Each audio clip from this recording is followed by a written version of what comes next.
manos, pueda bendecirnos. Señor, te pedimos que si hay algo que nos está distrayendo, que nos está quitando la atención, la concentración, lo podamos poner en tus manos, Señor, y que nada se interponga entre tu palabra y nosotros, ningún malestar físico, cansancio, sueño, apatía, incredulidad, Señor, religiosidad, cualquier tipo de opresión, de distracción, de barrera, que hoy sea anulada por tu poder y que solamente seas tu Espíritu Santo de Dios hablando a nuestras vidas.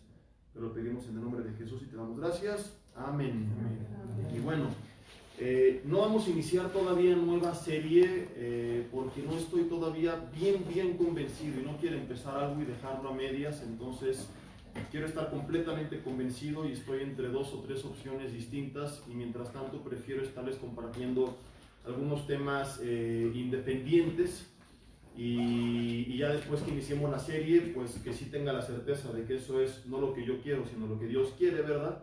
Lo que necesitamos, y que nos podamos seguir ahora sí de lleno. Y mientras tanto estaremos viendo, mira, se hizo la luz, estaremos viendo, sí estamos muy oscuras, ¿no? Mientras tanto estaremos viendo algunos temas independientes que seguramente pues van a estar, no seguramente, sino van a estar bien interesantes y nos van a bendecir. Y vamos a Juan capítulo 2 para ver de ahí la base de nuestro mensaje del día de hoy. Vamos a hablar acerca del primer milagro de Jesús. ¿Quién sabe cuál fue el primer milagro de Jesús? Levante la mano. A ver, díganos a ver si es cierto. Obedecer, ¿no? Convertir el agua en vino. ¿Quién más sabe cuál fue el primer milagro de Jesús? ¿Los demás no saben? Un hermano me dijo, multiplicó las caguamas, ¿no? No fue las caguamas. Erika tiene 10, convirtió el agua en vino, porque a veces decimos multiplicó el vino. No multiplicó el vino, convirtió el agua en vino, que es muy distinto, ¿verdad? Yo quisiera hacer ese milagro para revenderlo, porque además era el mejor vino, pero bueno, no me ha salido. También le he dicho, Señor, enséñame a multiplicar las tortas, materia prima gratis, me hago rico, pero tampoco ha salido.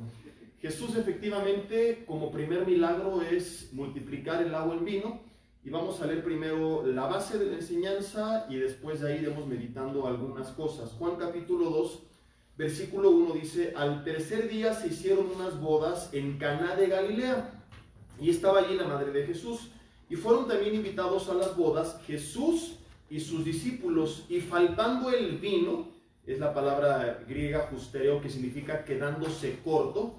O sea, los novios eran de Monterrey, eran medio codos y no contemplaron la cantidad necesaria, o los invitados le entraban duro al vino. Si vienes con alguien de confianza, voltealo a ver y dile, ahí estaban tus parientes en la Biblia, ¿verdad? Ya encontré a tu familia allí en la Biblia, le entraban pero bonito, y se lo acabaron muy pronto. Entonces la madre, preocupada, le dijo, no tienen vino, preocupada porque el vino era un símbolo del gozo que estaba presente siempre en las fiestas, ausente en las tragedias. No podía haber fiesta sin vino. No estoy diciendo que se emborrachaban, solamente estoy diciendo que era un símbolo del gozo presente en las fiestas y ausente en las tragedias. Tú puedes ver en el Antiguo Testamento que hay pasajes que hablan de catástrofes futuras, de terremotos, en los que la gente se entristece, se llena de depresión, etc. Y que una característica siempre es, dice, se acabó el vino. Y por supuesto que está hablando figuradamente. No imagino a nadie en medio del temblor buscando sus botellas, ¿no? Por más borracho que seas, si tiemblas sales corriendo y no agarras y las botellas, ¿dónde están las botellas?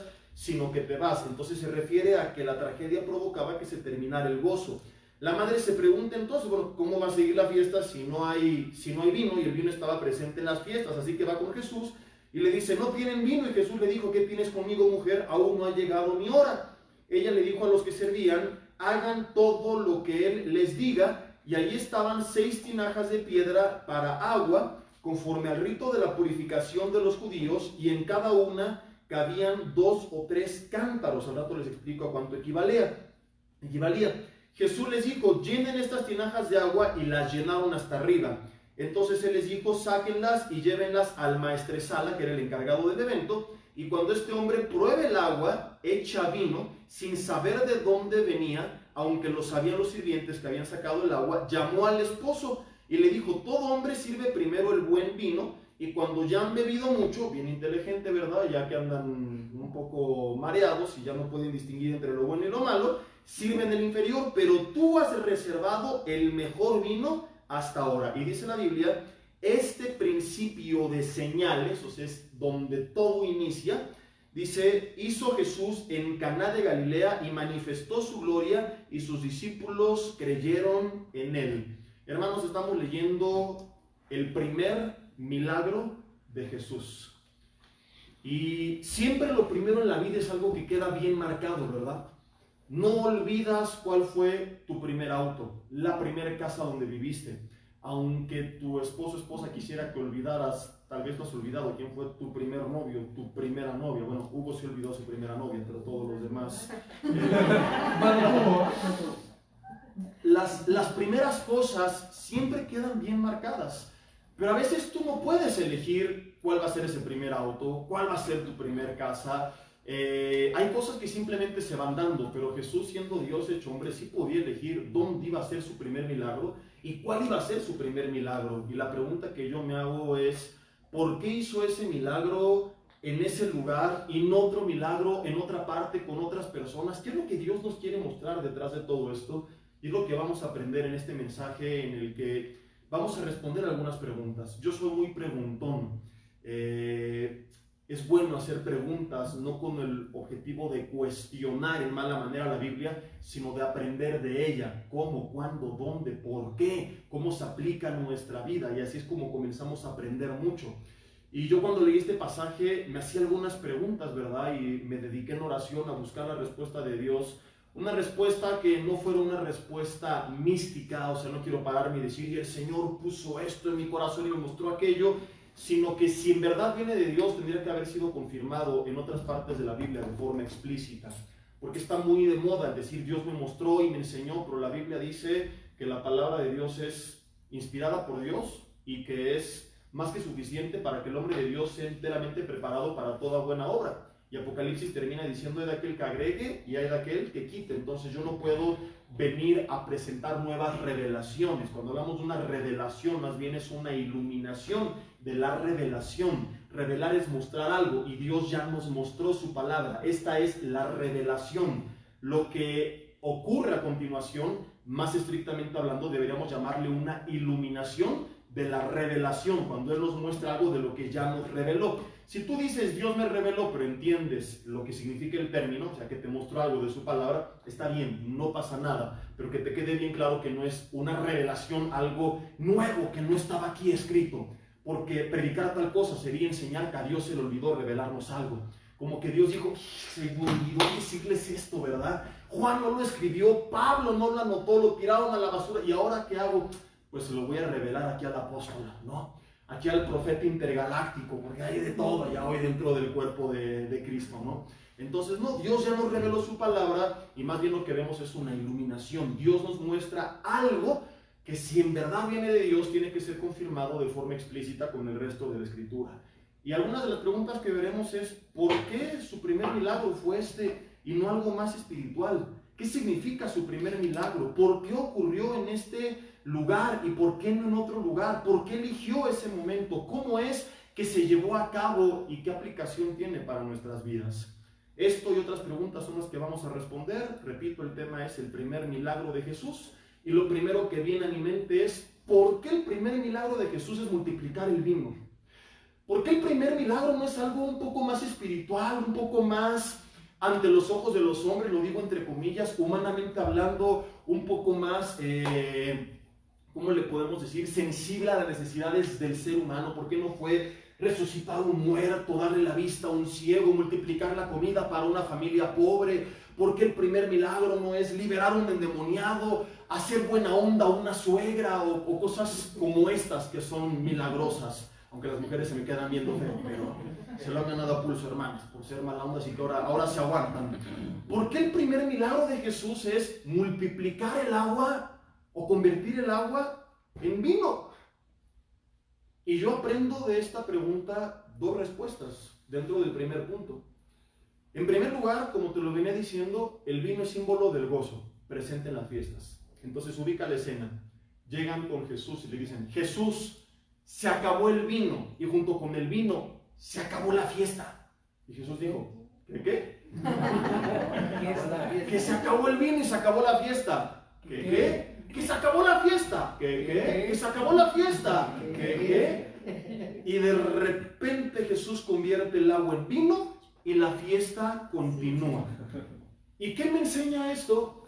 Que si Jesús, que amaba a los invitados y se preocupaba por ellos, tanto que se dio el tiempo dentro de su apretada agenda para estar con ellos en su boda, o sea, Jesús, imagínate, es el Hijo de Dios, nadie puede tener una agenda más apretada que Él, todo lo que tenía que hacer, y se dio el tiempo. ¿Por qué? Porque Él les amaba. Y cuando se termina el vino, Él se preocupa por ellos y busca multiplicar o convertir el agua en vino para que su evento, su celebración pudiera continuar. Y lo que yo meditaba es esto: si Jesús se ocupó y se hizo cargo de cosas tan superficiales como esta, que no son de vida o muerte, que no son relevantes, ¿no crees que se va a hacer cargo de lo que en verdad es importante en tu vida? Tú le importas tanto como estos invitados y está contigo como estuvo con ellos. Ellos le dieron un lugar en su celebración a Jesús. Escúchame con atención. Mientras tú le des un lugar en tu vida a Jesús, Él se va a encargar siempre de lo que tú necesitas. Mientras Jesús esté presente en todas tus fiestas y también en todas tus tragedias, Él siempre se va a encargar que en tu mesa no falte el mejor vino, que no se termine jamás el gozo en tu vida, que continúe de forma permanente. Al rato veremos cómo, pero mientras tanto solamente entiéndelo, estás en las manos de Jesús, y mientras tú no le digas apártate de mi vida, porque Él respeta tu decisión, ¿verdad? Él no te va a obligar, ya lo hemos visto en otros estudios. Mientras tú le digas, Jesús, como estos invitados, yo quiero que tú estés conmigo, Él se va a encargar aún de lo que tú no conoces, porque tal vez ni siquiera los novios sabían que se había terminado el vino. ¿De cuántas cosas no nos ha guardado el Señor que ni cuenta nos hemos dado? Tal vez hasta la eternidad veamos una película de cuántas cosas Dios nos libró. Verás ese momento en el que ibas de malas en el tráfico. ¿Por qué? Y el Señor diciéndote, esto es lo que hubiera pasado si no hubieras tenido ese atasco en el tráfico y tal vez hubieras sido víctima de un accidente, de la delincuencia. No sé yo, pero Dios sí lo sabe. Y Él está sentado contigo, viendo lo que tú no ves, enterándose de lo que tú no te estás enterando y guardándote. Recuerdo una vez que me contaron mis padres cuando era pequeño que ellos fueron al banco, llegaron al banco, se les olvida algo en la casa, regresan de malas a la casa, ya perdimos 15 minutos del día, cuando vuelven al banco estaba lleno de patrullas, la habían asaltado recién. Y de cuántas cosas el Señor no nos ha estado guardando. Tenemos que creer que, como Él se lo dijo a sus discípulos, si nuestro Padre Celestial alimenta a los pajarillos del cielo, vista las flores del campo, ¿cómo no va a encargarse también de nuestro techo, vestido y alimento? Mateo capítulo 6. Y por eso Jesús dijo, confirmando que esto no es una mala interpretación, porque yo acabo de enseñar, mientras tú tengas a Dios presente, se va a encargar de todo. Años después Jesús enseña explícitamente que si tú buscas primeramente el reino de Dios, que es el gobierno de Dios sobre tu vida, Señor, ven a gobernar en mi vida, que es lo que acabo de enseñar. Estate tú presente, siéntate en mi mesa, Señor, quiero caminar en tu voluntad. Entonces todo lo demás, hablando de techo, vestido y alimento, te va a ser añadido. El Señor tiene cuidado de nosotros, aun cuando no parezca. Él siempre está al control. Y si se encargó, insisto, de proveer aquello que no era tan importante, ¿por qué crees que va a descuidar aquello que sí es urgente, que sí es importante? Si les dio a estos novios vino para su fiesta, que no te dé el pan de cada día. Si les dio vino para su fiesta, que no te dé a ti lo que tú realmente necesitas. Y lo segundo que yo aprendo es que después de este milagro hizo muchos, como lo sabemos.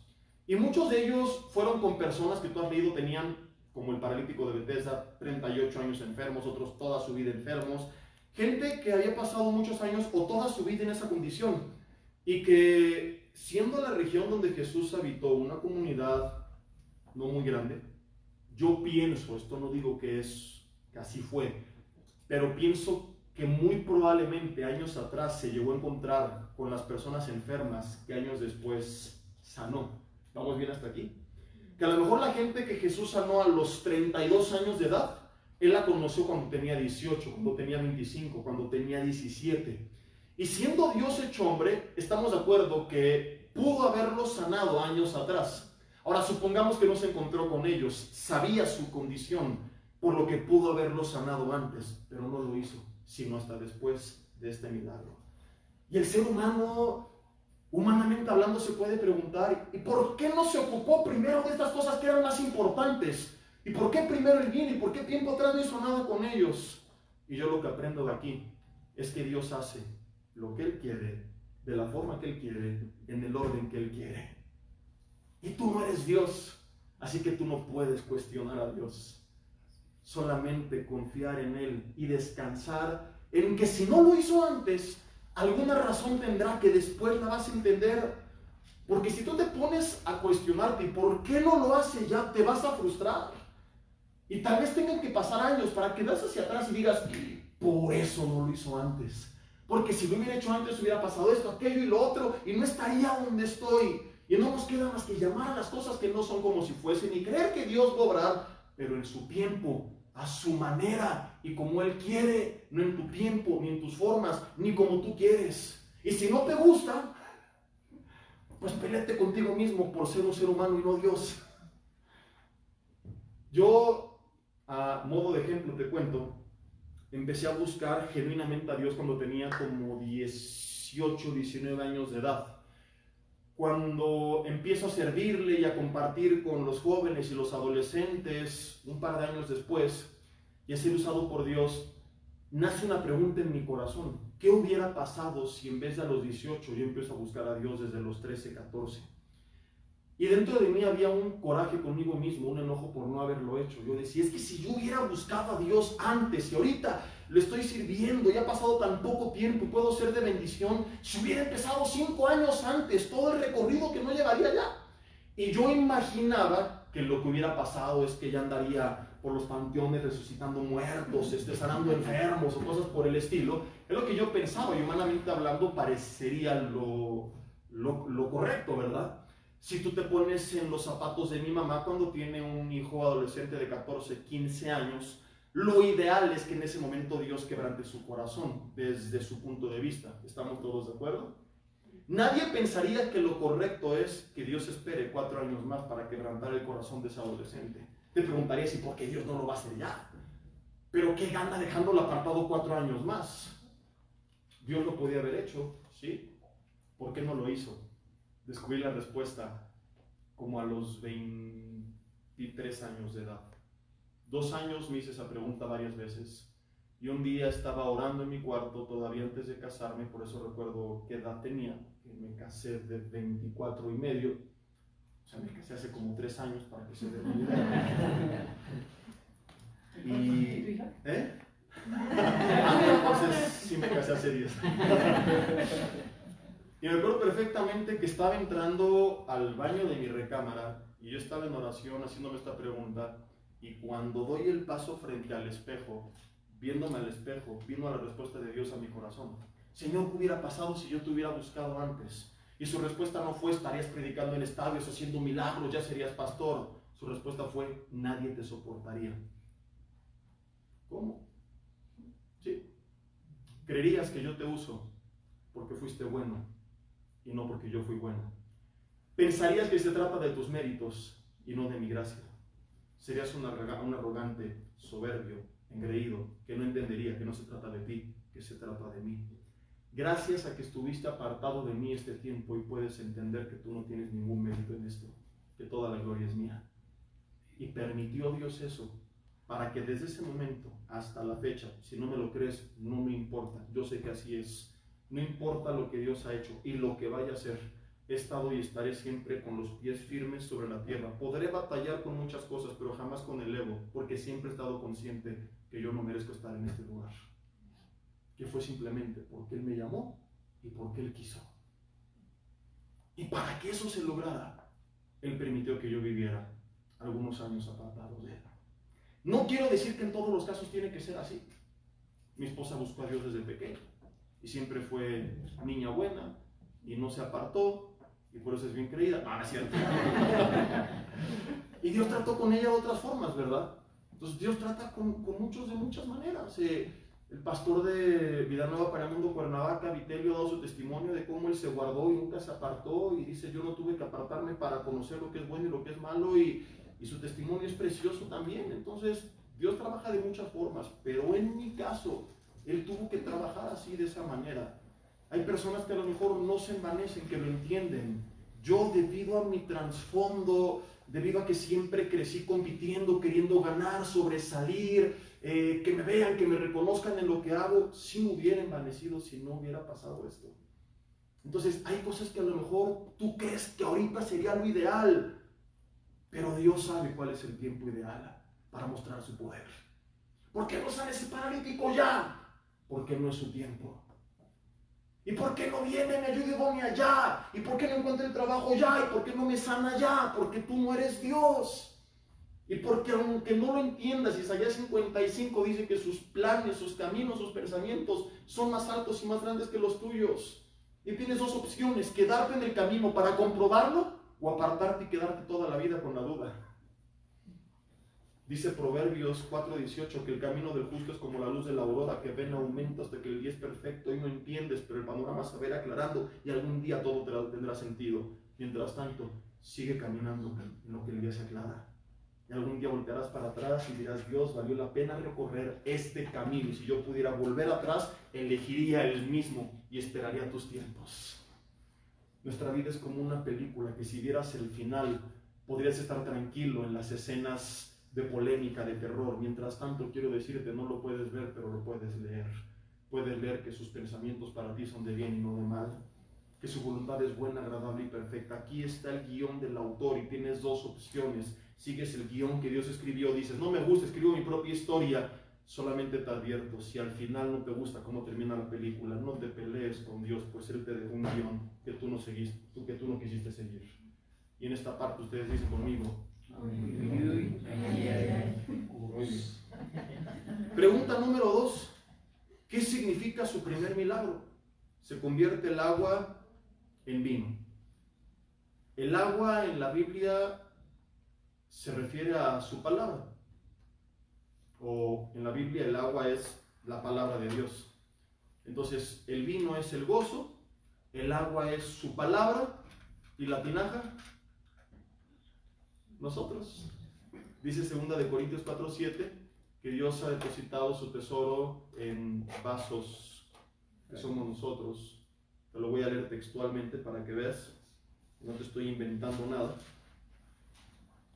2 Corintios 4, versículo 7, dice: tenemos este tesoro en vasos de barro, para que la excelencia del poder sea de Dios, lo que te decía hace rato, y no de nosotros. ¿Qué somos nosotros? Vasos de barro.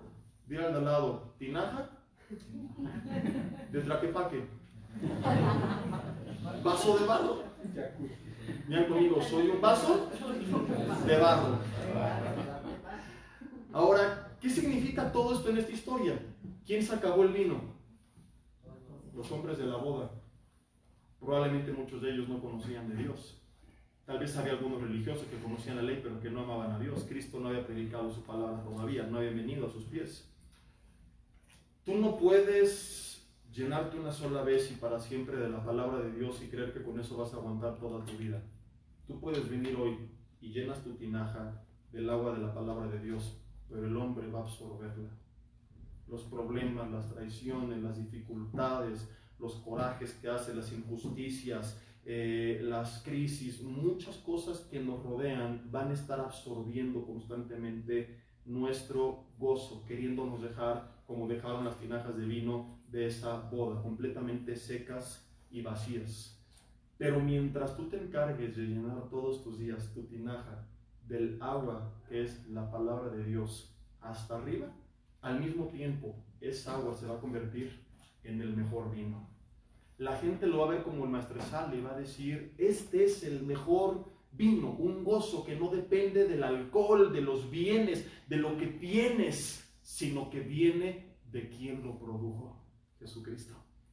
La Biblia dice en Gálatas 5:22 que una de las 9 características que conforman en singular el fruto del Espíritu Santo es el gozo. ¿Qué es el gozo? Un fruto del Espíritu, confirmación de que esto que aprendemos implícitamente en la Biblia se enseña de forma explícita. De hecho, Jesús dijo en Juan 4, versículo 13 y 14, tú bebes de esta agua, volverás a tener sed. No importa qué pruebes, el mundo te va a absorber, pero el que beba del agua que yo le doy, ¿qué dijo Jesús? Nunca más va a volver a tener sed. Entonces no estoy equivocado cuando te digo que si tú como tinaja llenas tu vida de la palabra de Dios, el Señor se va a encargar de que esa palabra te satisfaga de tal forma que tu gozo nunca cese, que tu gozo nunca se termine. Entonces, si tú te sientes sin gozo, escucha lo que te voy a decir, no me cuentes tus problemas, mejor cuéntame de qué está llena tu tinaja, porque ahí está el problema, o ahí está la respuesta. Si tú te sientes sin gozo, no me digas por qué, mejor dime de qué está llena tu tinaja, porque si está llena de puras cosas del mundo, que a lo mejor no son malas, pero que no te están llenando, se ha llenado tu tinaja de otros tipos de agua, creyendo que eso te va a satisfacer, las series y esto y aquello y el otro, y la música secular, las personas, todo eso no te puede saciar. Si tu tinaja no está llena de la palabra, es normal que te sientas así. No puede haber gozo si antes no hay agua. No hay vino en una tinaja que primero no se llenó de agua. Porque te pregunto, ¿no crees que Jesús pudo haber dicho, y en este momento las tinajas se llenan de vino? ¡Ahora! ¿Y aparecía el vino? ¿No hizo salir agua de la roca? ¿No mandó maná del cielo? ¿Por qué no manda entonces que aparezca vino en la tinaja? Porque nos quiere dar una lección. Por eso te digo, su primer milagro tiene muchas cosas que enseñarnos. No es algo irrelevante, no es casual, no es circunstancial. No, él pudo haber dicho, ok, se acabó el vino y aparece el vino, pero no fue eso. La madre les dice, hagan todo lo que les diga. O sea, que no hay vino sin obediencia. Salud. Lo veremos más adelante. Los que están sintonizando apenas en internet, ¿cuál vino? Vean la prédica desde el principio más tarde para que entiendan, ¿verdad? No hay vino sin obediencia. La tinaja no se convierte en vino. Por eso es un error decir, su primer milagro es que multiplicó el vino. No, convirtió el agua en vino. No hay vino si no hay agua. ¿Quieres que tu vida esté llena de vino, que es el gozo de Dios? Eso Dios lo va a hacer. Pero Dios no va a hacer lo que tú tienes que hacer, que es llenar tu tinaja de agua. ¿Me estoy explicando y estoy siendo claro? A ti te corresponde llenarte del agua de su palabra. Y Él se va a encargar de que esta agua se convierta a su vez en el mejor vino. De que no te falte el gozo en tu vida. Esto es lo que tú tienes que hacer. Llenarte de Él. Va a haber veces que te sientas desanimado, apagado, un poco cansado, deprimido, etc. Pero si en vez de irte a dormir, a comer pastel de chocolate, a ver Peppa Pig en Netflix, vienes a la palabra, te pones alabanzas, te pones a orar, el Señor se va a encargar que esa agua se convierta en vino. No te lo digo porque lo he estudiado, sino porque lo he estudiado, lo he creído y lo he vivido. ¿Tú crees que por ser pastores siempre estamos así? Que algunos finjan es otra cosa, ¿verdad? ¿Cómo está, hermano? Bendecido. Algunos que sonrisa más falsa que la de un artista de Hollywood en escena. Entonces, no, a veces estamos también cansados, desanimados, enojados, de malas. ¿Y qué es lo que hacemos? Orar, ponernos en las manos del Señor, poner alabanzas, empezar a buscar a Dios. Y Él se encarga de convertir esa agua de la cual llenamos nuestras vidas en vino. De darnos alegría, de convertir, como dijo David, nuestro lamento en baile, de hacer una realidad el Salmo 16:11, que en su presencia siempre habrá plenitud de gozo y paz y delicias a su diestra para siempre. Entonces, tú solamente encárgate de llenar tu vida de agua y de una forma inexplicable, la palabra va a traerte ánimo, esperanza, dirección, consuelo, fortaleza, y eso a su vez va a convertir el agua en vino. Tercer pregunta, ¿de dónde ocurrió el milagro? ¿Dónde ocurrió? ¿En Jerusalén? ¿En Galilea? ¿En Caná? No, en Caná de Galilea. ¿Qué es Caná de Galilea? ¿De dónde viene Galilea Montijo?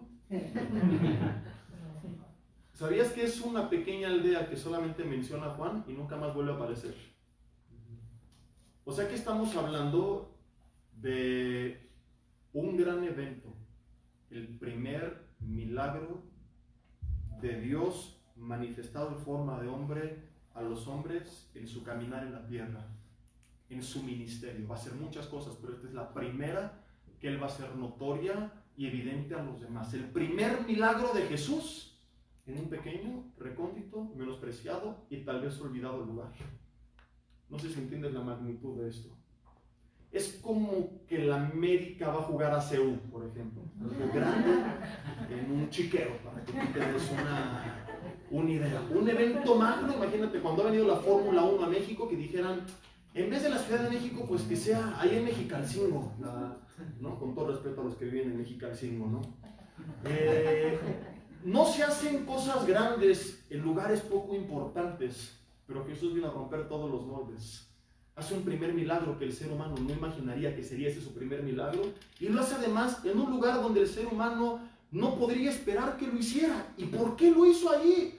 Yo lo que creo firmemente, y lo confirmo con otros pasajes explícitos, es que Dios quería dejarnos bien claro que en el lugar menos esperado, menos importante, incluso olvidado, menospreciado, ahí Él puede hacer cosas grandes.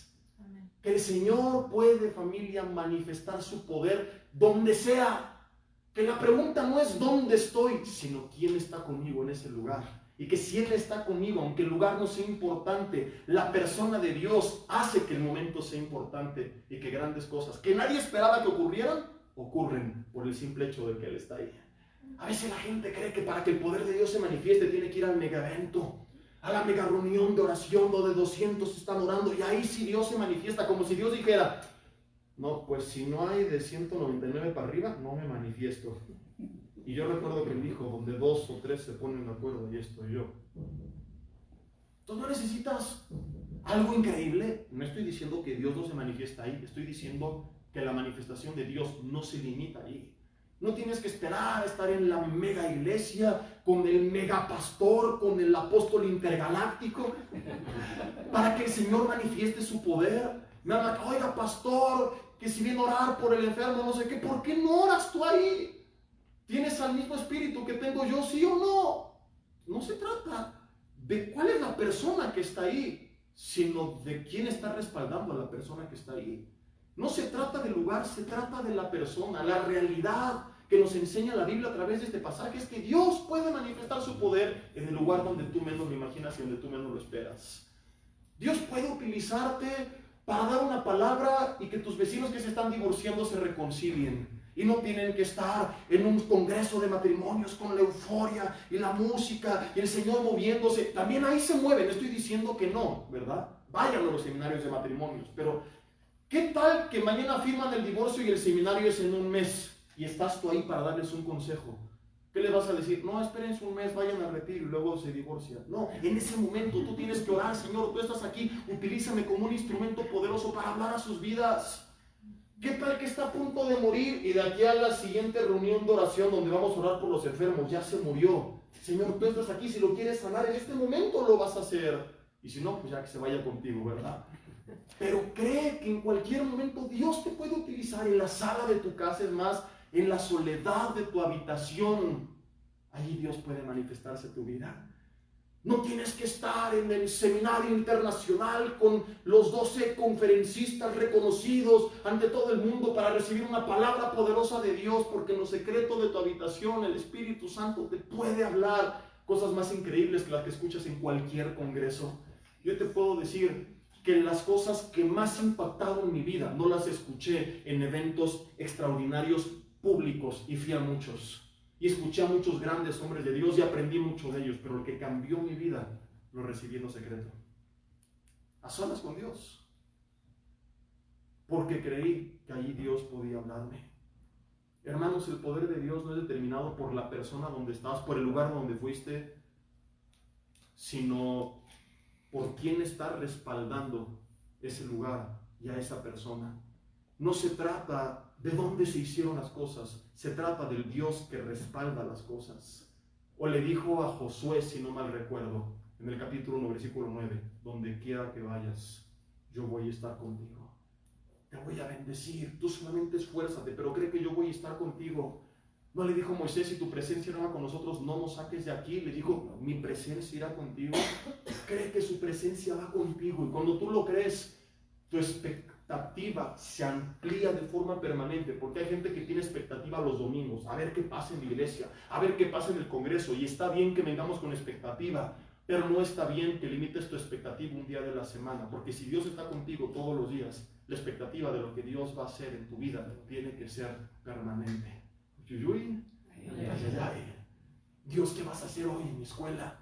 ¿Qué vas a hacer en mi trabajo? Dios, utilízame, como le decía Javes, ensancha mi territorio. ¿A quién le quieres hablar a través de mi vida? ¿A quién quieres impactar con mi actitud? Señor, ¿a quién quieres hoy bendecir a través de los talentos que tú me has dado? ¿Qué es lo que quieres hacer hoy con mi vida? Señor, aquí estoy, como un vaso dispuesto para ser utilizado por ti donde quiera que yo vaya, en cualquier lugar.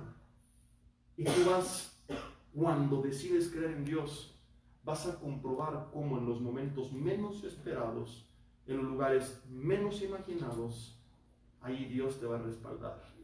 Nunca menosprecies el lugar donde tú estás.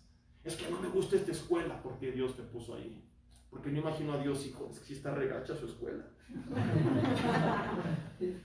Ni yo hubiera querido estudiar ahí si fuera niño, ¿verdad?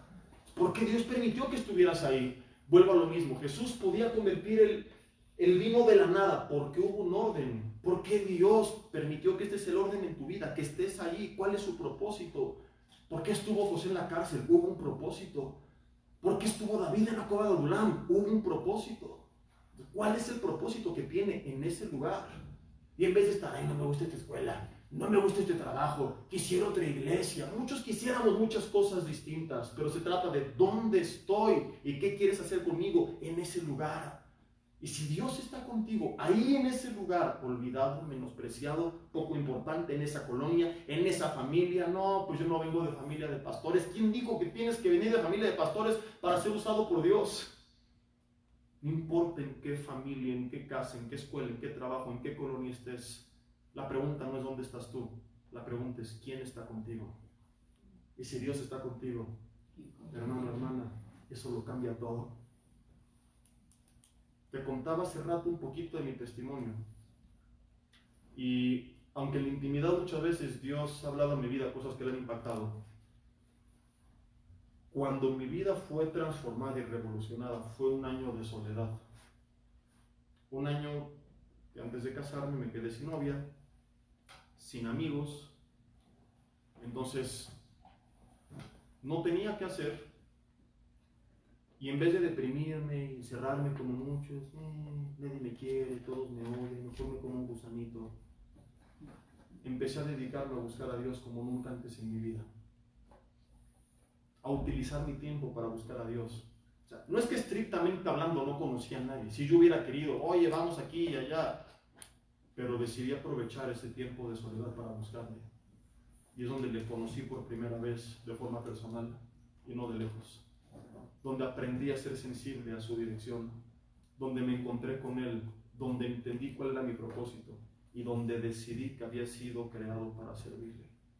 Donde le dije, Señor, no me imagino haciendo otra cosa que no sea sirviéndote a ti. Fue ese año que transformó mi vida totalmente. Fue, te puedo decir, de los mejores años de mi vida. Porque decidí en medio de la soledad buscarlo a Él y encontrarme con Él.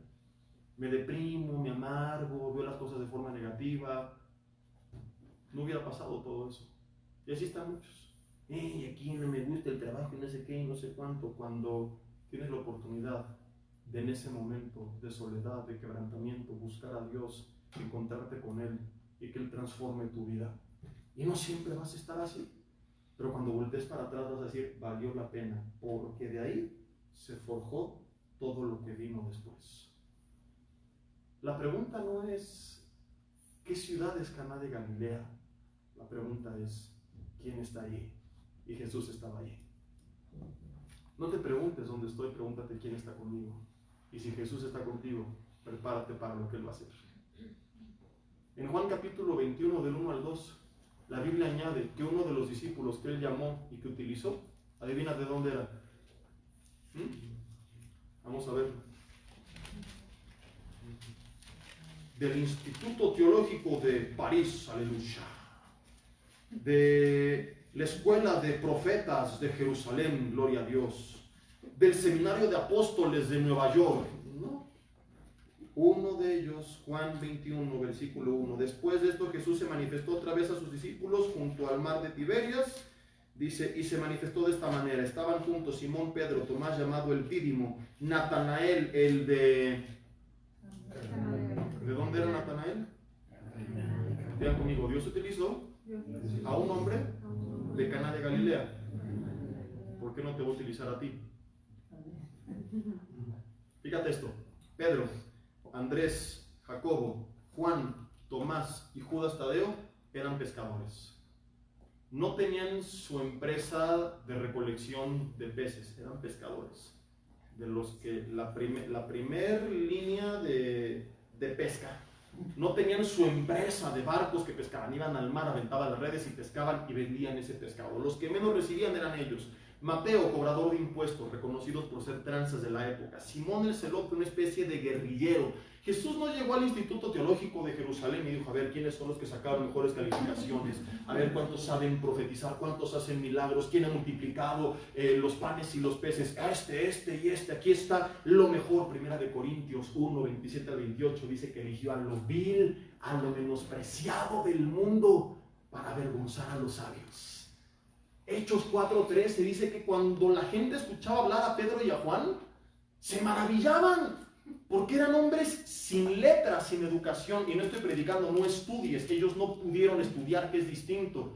Pero hasta donde Dios y la vida te permitan prepararte, tú te tienes que preparar. Pero ellos no pudieron, sin embargo eso no fue un impedimento, que es lo que quiero decir. Si puedes prepararte, prepárate, pero si no te lo permitió Dios y la vida fue difícil, que eso no es un pretexto para que tú digas, no, pues soy un burro.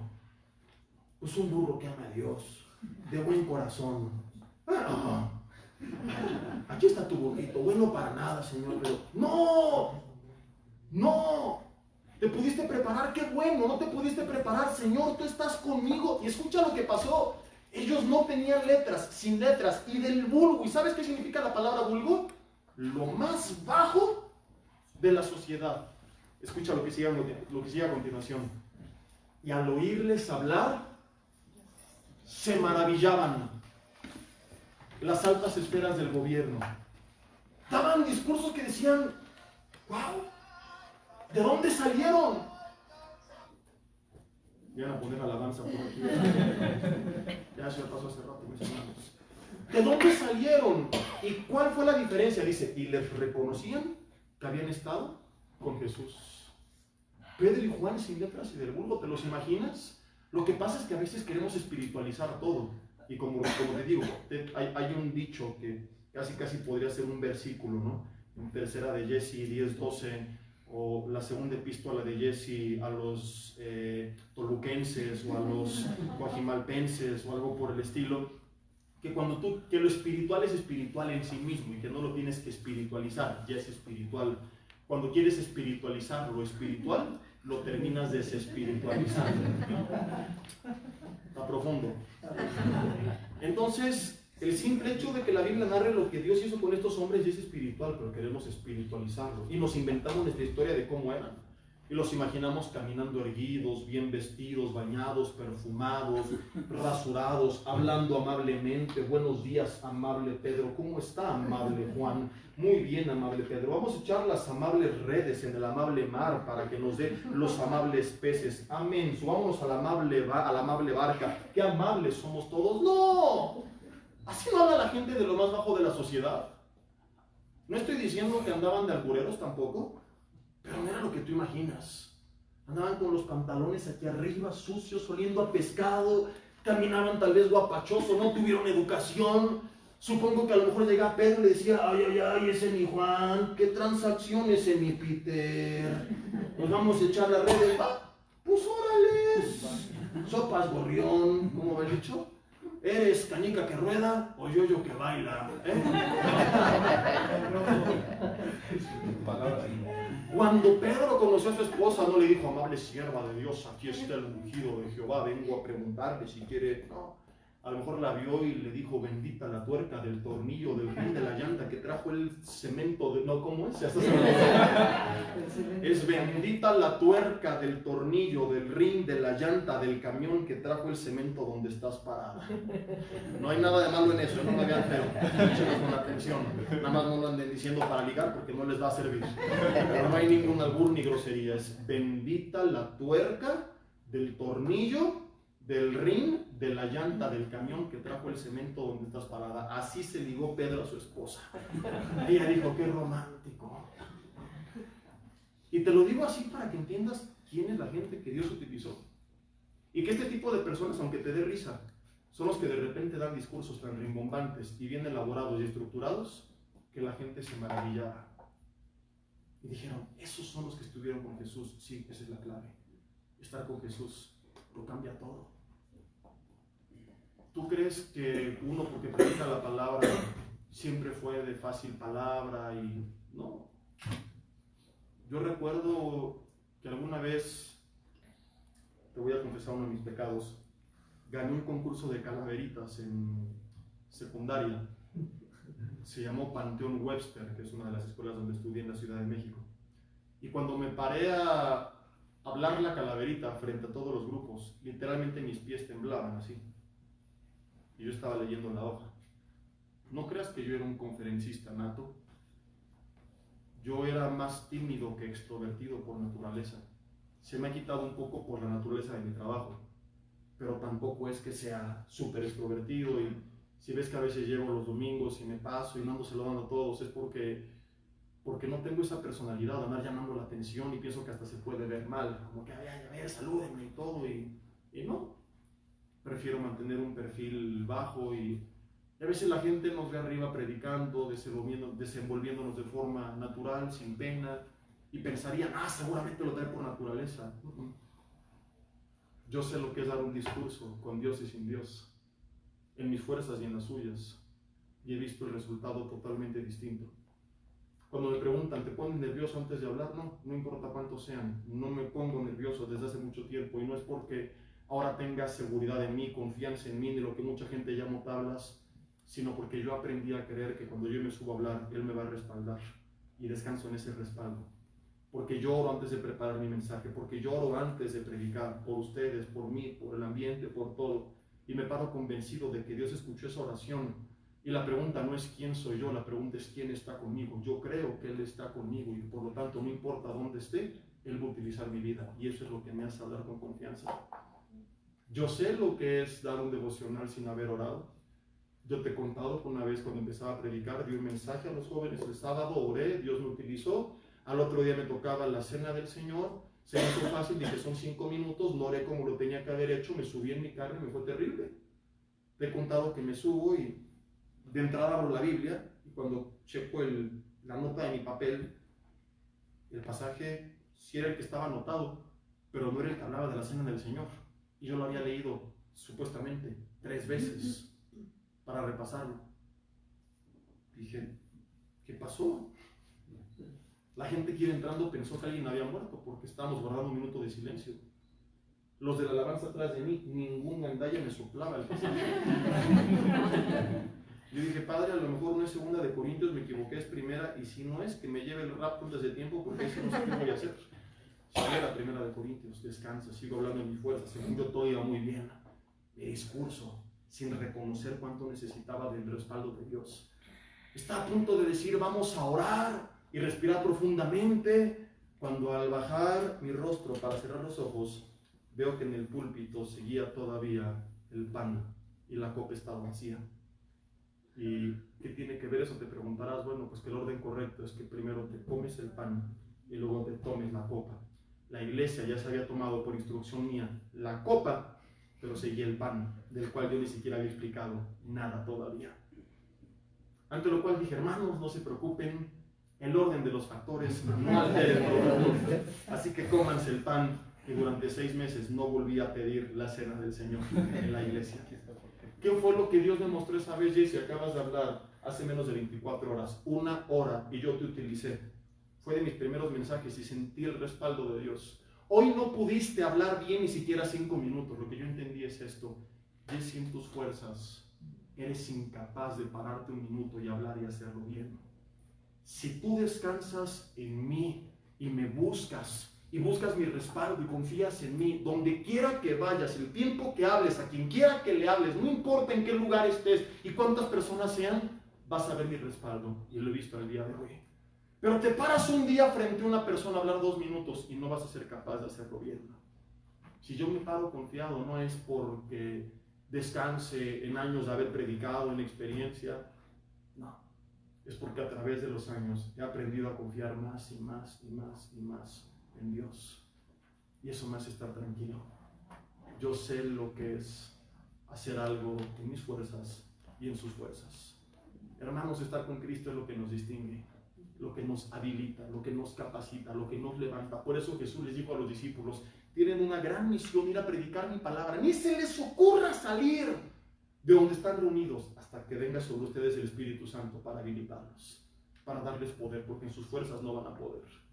Pero la iglesia lo olvida y se aparta de Cristo y piensa que va a poder sin Dios, y se pregunta: ¿por qué me salen mal las cosas? Por eso, porque las estás intentando tú, no tú en Cristo. Y cuando tú haces las cosas sin Dios y te apartas de Dios, te vuelves como todos los hombres. Ya no destacas como el que estuvo con Jesús, eres uno más del montón. Sansón le dijo a Dalila: mi secreto es este, soy nazareo a Dios de nacimiento, si me rapa las orejas de mi cabeza, perderé mi fuerza y seré como todos los hombres. ¿Qué fuerte declaración es esta? ¿Qué es lo que lo hacía distinto? Que él se había dedicado a Dios, había consagrado su vida a Dios.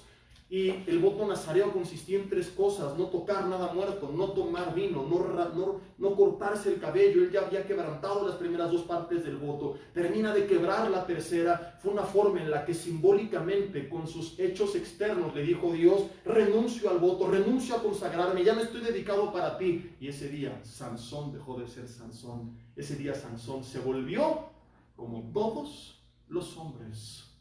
Cuando tú dejas de consagrar tu vida a Dios, tú pierdes la fuerza, tú pierdes su respaldo, tú te vuelves como todos. Punto número 4. Ya vimos que Dios puede hacer cosas importantes en lugares insignificantes con personas comunes. La pregunta es ¿cómo? ¿Qué sucedió en esa boda? ¿Qué le dijo la madre a los que llenaron las tinajas? La madre de Jesús. Hagan todo lo que les diga. ¿Hagan qué? Todo lo que les diga. ¿Hagan lo que les diga? Todo. Dile al de al lado: ¿has hecho algo o has hecho todo?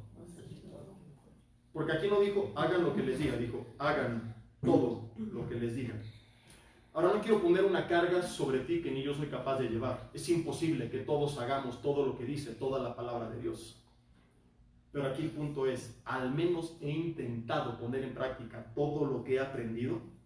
Porque esto se refiere no a que tienes que guardar toda la ley, porque volverías otra vez a la época del legalismo, ¿verdad? Habrá cosas en las que tú falles.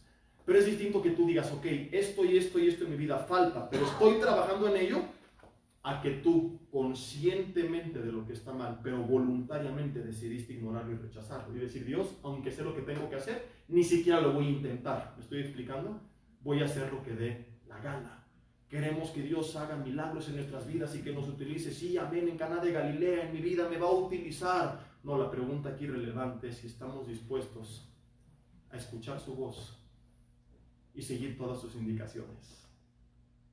Porque lo que quiero decir es que hay gente, no que no está logrando vivir todo, porque a todos nos falta algo, sino hay gente que ni siquiera lo está intentando porque no le gusta. Gente que dice: ok, aquí dice, hijo, que tú me honres a mí porque soy tu padre, pero también dice que tú no lo provoques a ira, pero eso no le haces caso porque a ti no te gusta, porque crees que no te conviene. Aquí dice que tú me respetes, pero aquí también dice que tú me ames. Y aquí dice, siervo, que tú respetes a tu autoridad, que soy yo, pero aquí dice que tú seas justo con él, y aguinaldo le das. Y aquí dice, pastor, que usted tiene que amar a sus ovejas, y aquí dice que tú no andes de chismoso hablando mal de las autoridades. Hay gente que escoge de la Biblia lo que le gusta. Aquí dice que la autoridad tiene que ser justa, y aquí dice que tú ores por ella, sea quien sea.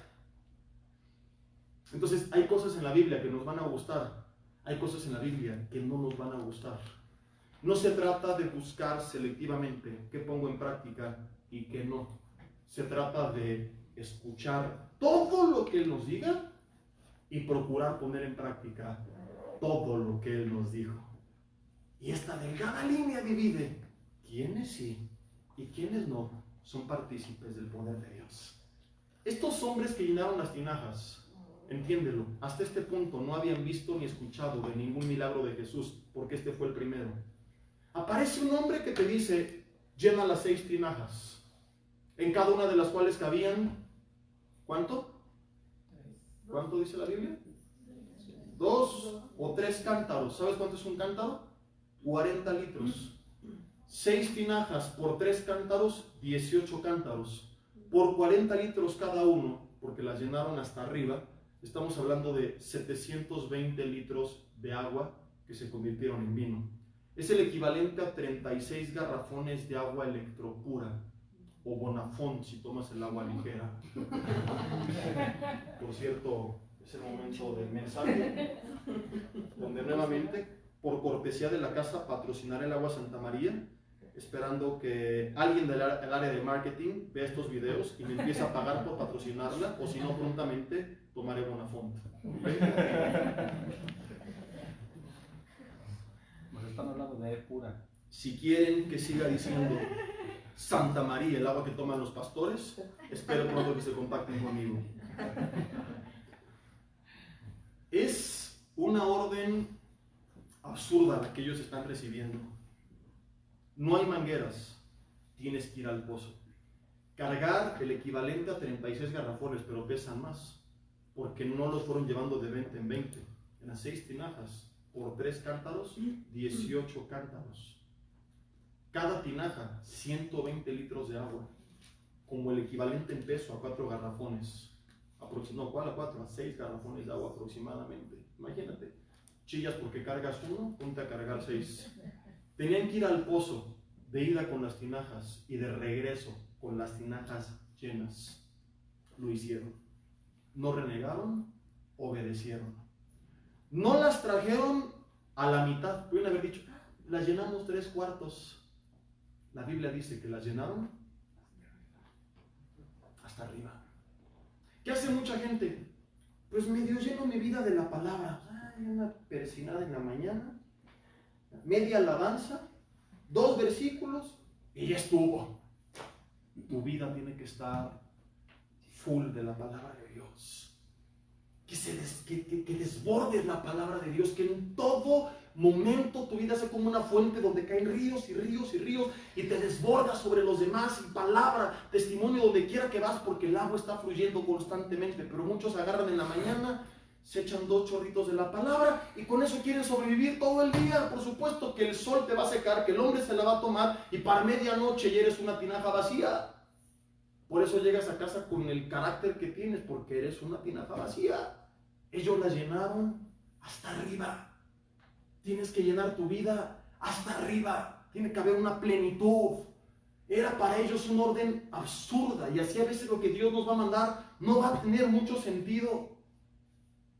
Señor, pero ¿cómo esto? Parece mejor aquello. Sin embargo, ellos le creyeron y lo obedecieron. Padre, pero es que parece una buena chava, nada más le falta ser cristiana.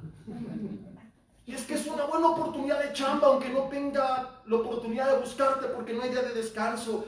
No voy a poder ver a mi familia, pero recibo mucho dinero. Tienes que obedecer aún aquello que te cueste trabajo, que te pese y que parezca absurdo. Y confiar en Él, en que eso es lo que tú tienes que hacer para que Él haga lo que sigue. Él no va a multiplicar o no va a convertir tu agua en vino si tú primero no llenas de tu tinaja. Lo cual, insisto, termino con una de las cosas que empezamos, con las que iniciamos. Dios quiere hacer grandes cosas en ti donde quiera que estés, pero es necesario primero tu obediencia. Y ahí tienes 2 opciones. Le crees a Dios y le obedeces, o le tachas de mentiroso y no le haces caso. Sabes, hermano, Dios es un mentiroso. Cuando tú des ese paso, vas a comenzar a ver cómo Él hace lo que nunca imaginaste. Al igual que el maestresala lo probó, la gente cuando vea tu vida va a ver que guardaste para ahora lo mejor. ¿Qué fue lo que pasó? ¿Te imaginas el maestresala? ¿Qué pasó? Que estos hombres le obedecieron a ese hombre. Y así va a llegar la gente a tu vida. ¿Qué fue lo que pasó? Estás lleno del mejor vino. Cuando te conocieras un amargado, una vieja histérica, te iba mal, ningún negocio te salía bien, tus hijos estaban perdidos, estabas todo enfermo. ¿Y ahora qué? Le obedeció ese hombre. Llena mi vida de su palabra. Él hizo el resto. Ahí en tu lugar cierra tus ojos. Y dile, Señor, gracias por tu palabra en esta noche.